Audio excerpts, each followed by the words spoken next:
Welcome dear students, आप सभी का स्वागत है बोर्ड एग्जाम्स यूट्यूब चैनल पे। तो दोस्तों, इस वीडियो में हम करने वाले हैं त्रैमासिक परीक्षा 2024-25 कक्षा 10वीं विषय हिंदी का पेपर। आपका जो 18 सितंबर से आपकी परीक्षाएं शुरू हो रही हैं, उनके मैं रियल पेपर आपको इसी यूट्यूब चैनल पे दे रहा हूँ।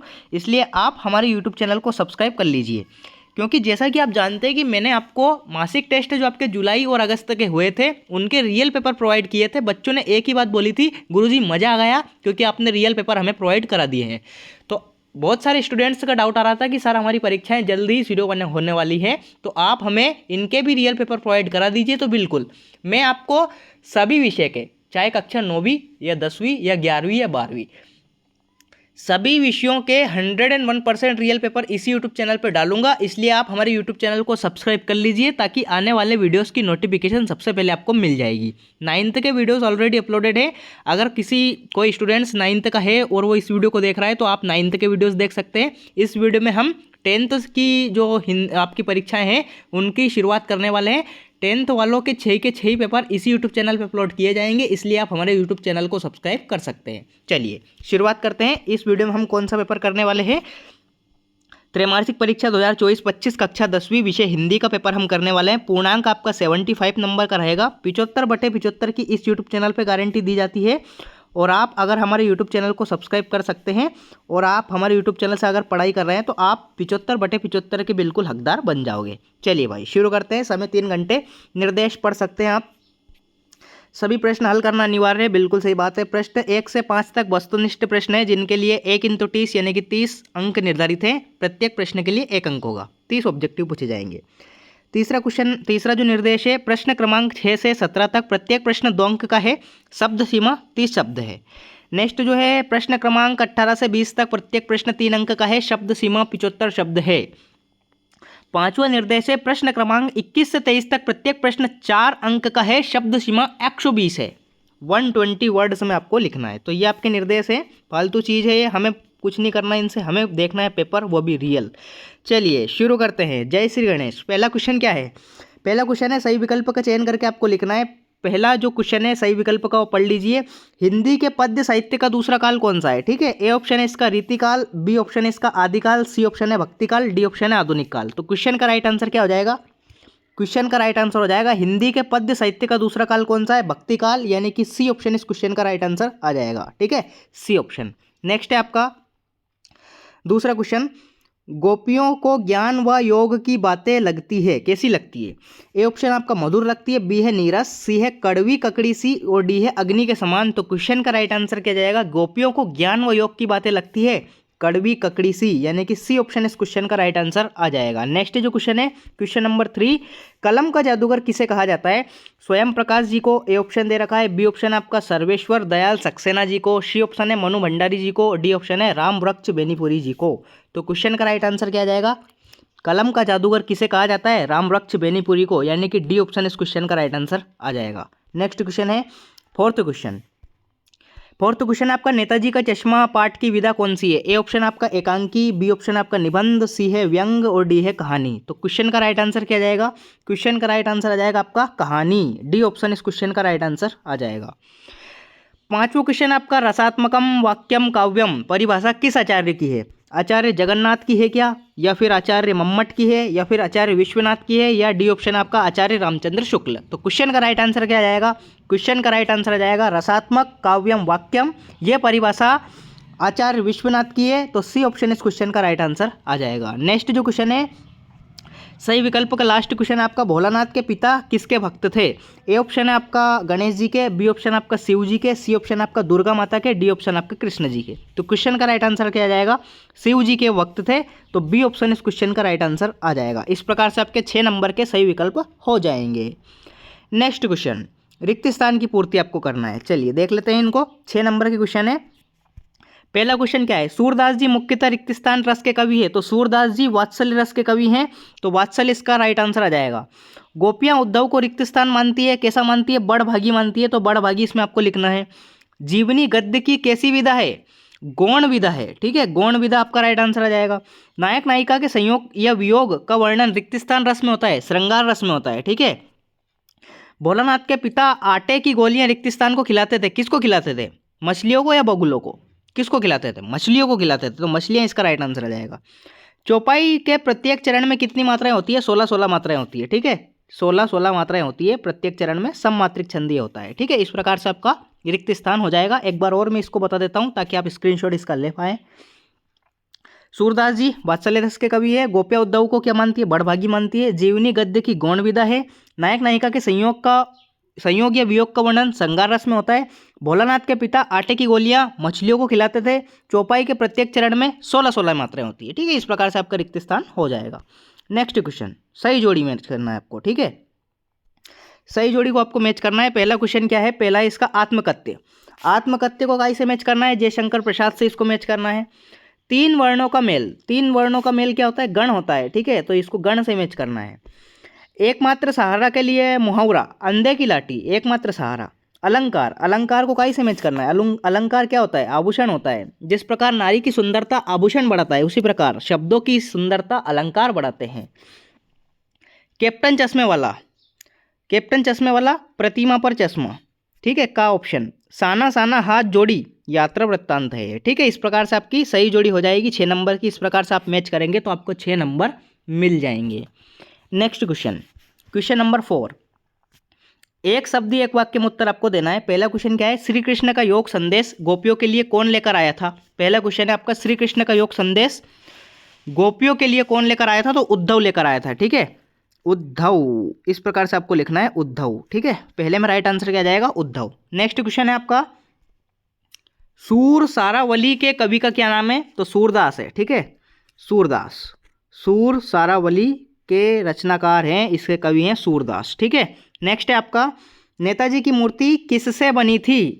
किससे बनी थी? इस वीडियो का आंसर आप कमेंट बॉक्स में जरूर बताइए, क्योंकि एक क्वेश्चन आपके लिए HW है, होमवर्क है, ठीक है। कमेंट बॉक्स में मुझे बताइए इसका आंसर, ठीक है। नेक्स्ट है आप क्वेश्चन नंबर 4। हिंदी गद्य की सर्वाधिक लोकप्रिय विधा कौन सी है? कहानी है भाई, ठीक है, कहानी सबसे लोकप्रिय विधा है हिंदी साहित्य की, हिंदी गद्य की। प्रतिदिन में कौन सा समास है? प्रतिदिन में आपका अव्ययी भाव समास है, अव्ययी भाव समास, ठीक है। प्रतिदिन में अव्ययी भाव समास, ठीक है, अव्ययी भाव समास। लास्ट है आपका, विपदा के समय भोलानाथ किसकी शरण में जाता है? तो विपदा के समय भोलानाथ माँ की शरण में जाता है, ठीक है, माँ की शरण में, ठीक है, माँ की शरण इस क्वेश्चन का राइट आंसर आ जाएगा। इस प्रकार से आपके एक शब्द एक वाक्य में उत्तर हो जाएंगे। क्वेश्चन नंबर 5, सत्य सत्य का चयन करके आपको लिखना है। पहला क्वेश्चन क्या है? गोपियाँ कृष्ण द्वारा चुराए गए अपने मन को वापस मांग रही हैं। पहले क्वेश्चन का राइट आंसर बिल्कुल सत्य आ जाएगा, ठीक है, सत्य इसमें आ जाएगा। एक अंक वाली रचना को कहानी कहते हैं, नहीं, गलत बात है, इसको एकांकी कहते हैं, असत्य आ जाएगा। उपन्यास में कई कथाओं का समावेश होता है, सही बात है, ठीक है, सत्य आ जाएगा। तारकेश्वर नाथ ही भोलानाथ हैं, सही बात है, सत्य है। रामचरितमानस महाकाव्य है, ये भी सत्य हो जाएगा। त्रिभुवन में द्वंद्व समास से नहीं, त्रिभुवन में द्विगु समास आ जाएगा, तो इसलिए इसका राइट आंसर क्या जाएगा? असत्य इसका राइट आंसर आ जाएगा। इस प्रकार से आपको सत्य सत्य यहाँ पे लिखना है। देख सकते हैं, एक बार और मैं बता देता हूँ। पहले में आपका सत्य जाएगा, दूसरा आपका असत्य होगा, तीसरा आपका सत्य होगा, चौथा भी आपका सत्य होगा, पांचवा आपका सत्य होगा और छठा आपका असत्य होगा। इस प्रकार से आपको सत्य सत्य यहाँ पे लिखना है। चलिए, इस प्रकार से आपके कंप्लीट ऑब्जेक्टिव हो जाएंगे 30 नंबर के। नेक्स्ट क्वेश्चन अपन देख लेते हैं। क्वेश्चन नंबर 5, क्वेश्चन नंबर 5 क्या पूछा गया है? प्रगतिवाद की कोई 2 विशेषताएं लिखिए या प्रवृत्तियां लिखिए। रीतिकाल को श्रृंगार काल क्यों कहा जाता है, ये आपको बताना है। देखिए, इनके आंसर्स अगर मैं इस वीडियो में बताऊं तो वीडियो ज़्यादा लंबा हो जाएगा, इसलिए आप नेक्स्ट वीडियो में इसका मैं सॉल्यूशन दे दूंगा आपको, ताकि आपको कोई दिक्कत नहीं आएगी। इसलिए आप हमारे यूट्यूब चैनल को सब्सक्राइब कर लीजिए। प्रश्न 6, सूरदास की 2 रचनाओं के नाम एवं काव्यगत विशेषताएं, या फिर गोस्वामी तुलसीदास की 2 रचनाओं के नाम एवं काव्यगत विशेषताएं आपको बतानी है। 7वां क्वेश्चन है आपका, उद्धव के व्यवहार की तुलना किससे की गई है अथवा है गोपियों द्वारा उद्धव को भाग्यवान कहने में क्या व्यंग निहित है। Next question, question number 8, Parshuram के क्रोध पर लक्ष्मण ने धनुष के टूट जाने के लिए कौन कौन से तर्क दिए हैं, अथवा क्वेश्चन है लक्ष्मण ने वीर योद्धा की क्या क्या विशेषताएं बताई है। 9वां क्वेश्चन है आपका, चौपाई छंद की परिभाषा। सममात्रिक छंद होता है, 16-16 मात्राएं होती है, हर कोई लिख सकता है इसका, ठीक है। चौपाई छंद की मात्रा है। अतिशयोक्ति अलंकार, जहाँ किसी बात को बड़ा चढ़ा कर कहा जाए उसे अतिशयोक्ति अलंकार कहते हैं। 10वां क्वेश्चन, महाकाव्य खंड काव्य में अंतर लिखिए, अथवा है 10वां रस किसे माना जाता है, उदाहरण सहित लिखिए। धुरी भरे अति शोभित श्यामजू, तेसी बनी सिर सुंदर चोटी। वात्सल्य रस 10वां रस होता है, ठीक है। चलिए, 11वां क्वेश्चन, रिपोर्ताज किसे कहते हैं अथवा है इसका हिंदी साहित्य के 2 निबंधकारों के नाम एवं उनकी रचनाएं लिखिए। 12वां क्वेश्चन, आत्मकथा और जीवनी में कोई 2 अंतर अथवा है कहानी एवं उपन्यास में कोई 2 अंतर आपको बताना है। 13वां क्वेश्चन, मनु भंडारी की भाषा शैली एवं 2 रचनाओं के नाम अथवा है स्वयं प्रकाश की भाषा शैली एवं 2 रचनाओं के नाम। नेक्स्ट क्वेश्चन, क्वेश्चन नंबर 14, भगत की पुत्रवधू उन्हें अकेला क्यों नहीं छोड़ना चाहती थी अथवा ये सेनानी ना होते हुए भी चश्मे वाले को लोग कैप्टन क्यों कहते थे। 15वां क्वेश्चन क्या है आपका, अर्थ के आधार पर वाक्य के भेद लिखिए, संधि किसे कहते हैं, संधि के भेद लिखिए, 2 वर्णों के मेल को संधि कहते हैं। 16वां क्वेश्चन, निम्नलिखित वाक्यों को निर्देश अनुसार परिवर्तित कीजिए, मैं कल भोपाल जाऊंगी, प्रश्नवाचक, यह आपका विद्यालय, निषेधवाचक। निम्नलिखित मुहावरों के अर्थ सहित वाक्य बनाकर लिखिए, आंख का तारा होना या फिर आग में घी डालना। ठीक है, दोनों के आपको अर्थ लिखना है, देन उनके वाक्यों में प्रयोग भी करना है। क्वेश्चन नंबर 17, माता का आंचल शीर्षक की उपयुक्तता बताइए अथवा है बच्चे माता पिता के प्रति अपने प्रेम को कैसे अभिव्यक्त करते हैं। ठीक है, 17वां क्वेश्चन 18वां क्वेश्चन, निम्नलिखित पद्यांश की सप्रसंग व्याख्या कीजिए, उधो तुम हो अति बड़भागी, ये वाला है आपका पैसेज, इसका अथवा वाला भी आप पढ़ सकते हैं, हमारे हरी हरिल की लकड़ी। ठीक है, ये आपका संदर्भ प्रसंग व्याख्या है, 3 नंबर का, क्वेश्चन नंबर 18, कोई सा भी आप कर सकते हैं दोनों में से। नेक्स्ट क्वेश्चन, क्वेश्चन नंबर 19, निम्नलिखित गद्यांश की सप्रसंग व्याख्या कीजिए, 2 गद्यांश दे रखे हैं, कोई सा भी आप कर सकते हैं, अथवा वाला या फिर ऊपर वाला, दोनों में से कोई सा भी आपको करना है, संदर्भ प्रसंग और व्याख्या यहाँ पे आपको लिखनी है। क्वेश्चन नंबर 20, निम्नलिखित विषयों पर अनुच्छेद लिखिए, मेरे जीवन का लक्ष्य या फिर विज्ञापन लेखन से क्या आशय है। ठीक है, 3 नंबर का क्वेश्चन है, कोई सा भी आप कर सकते हैं। नेक्स्ट क्वेश्चन, क्वेश्चन नंबर 21, निम्नलिखित अपठित काव्यांश को पढ़कर उनके प्रश्नों का उत्तर आपको देना है, गगन गगन तेरा यश फहरा, पवन पवन तेरा बल गहरा। ठीक है, शीर्षक लिखना है, आप अपने देश को प्यार क्यों करते हैं, उक्त काव्यांश का भावार्थ आपको लिखना है, 4 नंबर का क्वेश्चन है। देखिए, काव्यांश किसी को पढ़ने में अगर दिक्कत हो तो उसका अथवा वाला क्वेश्चन भी दे रखा है, भावार्थ। गद्यांश यहाँ पे दे रखा है, काव्यांश किसी को पढ़ने में दिक्कत हो तो गद्यांश आप पढ़ के लिख सकते हैं, मानव अकारण ही मानव के प्रति अनुदार हो उठना, न केवल मानवता के लिए लज्जाजनक है, ये वाला। उपयुक्त गद्यांश का शीर्षक, पहला क्वेश्चन यथार्थ मनुष्य किसे कहते हैं, दूसरा क्वेश्चन, तीसरा क्वेश्चन है उपयुक्त गद्यांश का सारांश यहाँ पे लिखना है, 4 मार्क्स का ये भी क्वेश्चन है। नेक्स्ट क्वेश्चन, क्वेश्चन नंबर 22 है, विद्यालय के प्राचार्य को शाला शुल्क से मुक्ति हेतु आवेदन पत्र, अथवा वाला क्वेश्चन है, परीक्षा में प्रथम स्थान प्राप्त करने पर अपने मित्र को एक बधाई पत्र आपको लिखना है, 4 नंबर का क्वेश्चन है, लेटर एप्लीकेशन का। 23वां और अंतिम क्वेश्चन है आपका, निम्नलिखित विषयों पर रूपरेखा सहित निबंध लिखिए, शिक्षा के क्षेत्र में इंटरनेट की उपयोगिता, विद्यार्थी जीवन में खेलों का महत्व, शिक्षित बेरोजगारी कारण एवं समाधान, दैनिक जीवन में महंगाई का असर। ठीक है, 4 आपके दे रखे हैं, 4 में से कोई सा भी आप लिख सकते हैं, 4 मार्क्स का है तो उसके अकॉर्डिंग आप थोड़े कम शब्दों में लिखें, ज़्यादा बड़ा भी करने की ज़रूरत नहीं है। इस प्रकार से आपका कंप्लीट पेपर मैंने आपको बता दिया है। अगर आपको किसी भी प्रकार का डाउट है तो मुझे कमेंट सेक्शन में ज़रूर बताइए। कक्षा 10वीं के संपूर्ण पेपर इसी यूट्यूब चैनल पर डाले जाएंगे। हिंदी का पेपर इस वीडियो में हमने आपको बता दिया है। नेक्स्ट वीडियोज़ में मैं आपको और भी पेपर बता दूंगा, इसलिए आप हमारे यूट्यूब चैनल को सब्सक्राइब कर लीजिए। मिलता है नेक्स्ट वीडियो में, तब तक के लिए टाटा बाय बाय, जय हिंद, वंदे मातरम।